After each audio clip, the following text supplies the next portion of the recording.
90년대 중반에 창업 환경과 지금 비교해보면 아마 한 최소 100배에서 1000배쯤 좋아진 것 같아요.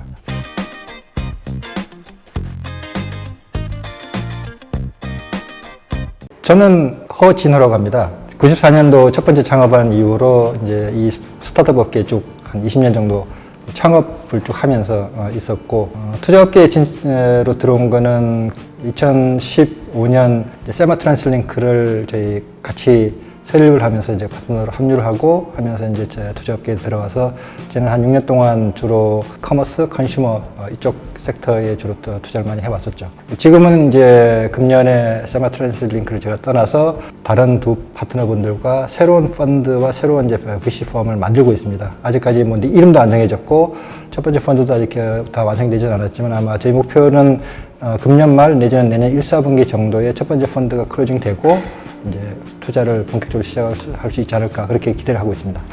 가장 대표적인 대표 선수는 당연히 이제 마켓컬리가 가장 대표 선수이고, 또 제가 또 직접 투자를 담당을 하고 투자했던 회사 중에는 이제 패션 커머스 쪽의 브랜디, 보험 분야에서의 그 디지털 트랜스포메이션을 맡고 있는 그 회사 이름은 해피 팩토리이고 서비스 이름은 이제 시그널 플래너가 있고, 푸드테크 쪽에 관심을 갖고 투자한 회사가 위잇이라는 회사가 있습니다.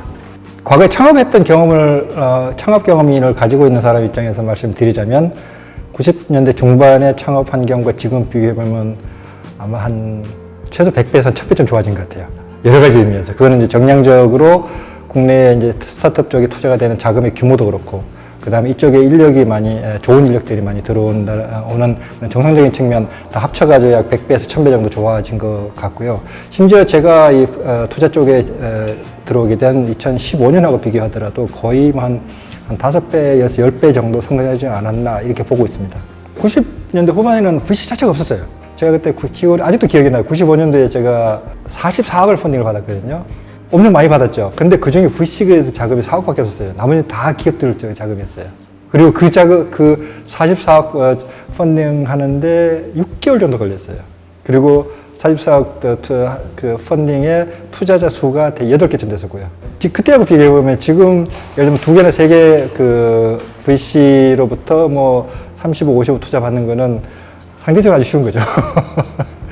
영어 이런 표현이 있거든요. Gradually then suddenly라는 표현이 있어요.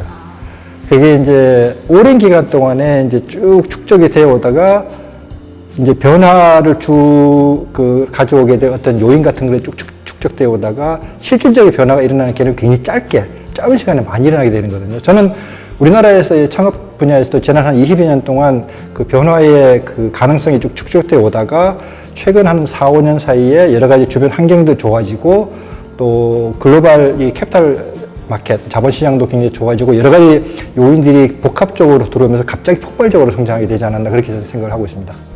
과열이 됐다고 볼 수도 있는 것 같아요. 왜냐하면 그거는 이제 비단 우리나라뿐만 아니라 글로벌의 벤처 캐피탈 혹은 벤처 투자 시장이 똑같거든요. 올해 1, 2, 3분기 세 분기 다 공히 분기별 벤처 투자 금액이 100조를 넘었어요. 그런데 2021년 이전에는 어느 분기도 글로벌 벤처 투자 규모가 100조를 넘은 적이 없었거든요. 약간의 그가 과열이라고 볼 수도 있는데 20세기 초반에 뭐 철도, 전기, 자동차, 대량 생산 이런 것들이 막 도입될 때 시대하고 비교해 보면은 지금의 시대가 거의 비슷한 사이즈가 되지 않나 그렇게 보고 있습니다. 작년, 금년 우리나라 GDP 순위가 처음으로 탑10 안에 들어갔거든요. 그것하고 좀 비슷하게 올라간 것 같아요. 여러 가지 측면에서 우리나라 그만큼 이제 포텐셜이 쌓여왔고 그것이 이제 발현된다고 생각하기 때문에 저는 그 지위에 맞는 혹은 그 지위보다 조금 더 나은 정도의 지금 평가를 받고 있다고 생각합니다. 예, 사실 최근 이제 한 2년 사이에 또 하나 이제 어떻게 보면 이벤트 내지는 전환점이라고 볼 수 있는 것이 국내에서 몇 개의 유니콘이 엑시트를 하게 됐거든요. 저는 그 첫 번째가 이제 배달의 민족이 이제 M&A를 통해서 엑시트 됐고, 그 다음에 많이 알려지지 않았지만 하이퍼커넥터가 마찬가지로 M&A를 통해서 엑시트 됐는데 결정적인 전환점은 이제 쿠팡의 그 상장이라고 생각합니다. 물론 절대적인 규모도 놀랍지만 우리나라에서 그만한 규모, 그러니까 10조가 넘는 몇십 조 단위의 IPO가 그것도 글로벌 증시에서 됐다라는 것만 가지고 이제까지 한국 시장에 대해서 전혀 모르던 투자자들, 특히 이제 저희 LP나 자본 시장에서 플레이어들이 이제 한국 시장에 대해서 이런 회사가 있었구나라고 관심을 가지게 됐거든요. 저는 그걸 어디하고 비교하냐면 2013년 정도로 기억을 하는데 알리바바 IPO라고 저 같이 비교를 하고 있어요. 중국도 보면은 알리바바가 IPO를 한 이후로 이 중국 그 스타트업 업계를 보는 시각이 달라졌거든요. 그것과 똑같은 형태의 역할을 쿠팡이 했다고 생각을 해요. 근본적으로 어떻게 보면은 좀 과장해서 얘기하자면 우리나라 스타트업 업계는 쿠팡 상장 이전과 쿠팡 상장 이후로도 나눌 수 있다고 얘기할 수 있을 만하다고 생각합니다. 실제 저희가 이번에 펀드레이징을 하러 이제 LP들을 계속 만나보면 그 전에는 한국에 어떤 기회가 있는 것부터 설명을 해야 됐거든요. 근데 그 부분이 많이 줄었어요.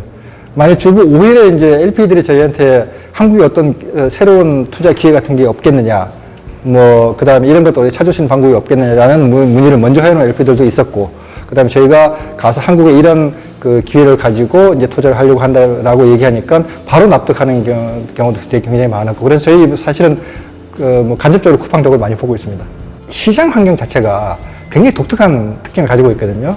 저희 표현을 하자면 굉장히 덴스, 어반, 애플루언트라고 표현을 하는데 굉장히 밀집되어 있고 굉장히 고소득층이 많이 모여있는, 그러면서도 굉장히 소비가 지향이 굉장히 높은 그런 소비자층이 이 서울 경기를 중심으로 해가지고 거의 한 2,500만이 모여있거든요. 그 시장만 가지고도 굉장히 재미있는 기회가 많이 생기는 거죠. 그러니까 배민, 마켓컬리, 브랜드 이런 커머스들이 보면은 다 그런 시장 환경 때문에 했다고 생각을 하고 있고, 그 모델이 사실은 글로벌하게도 충분히 적용될 수 있는 그런 모델이라고 생각을 하고 있고요.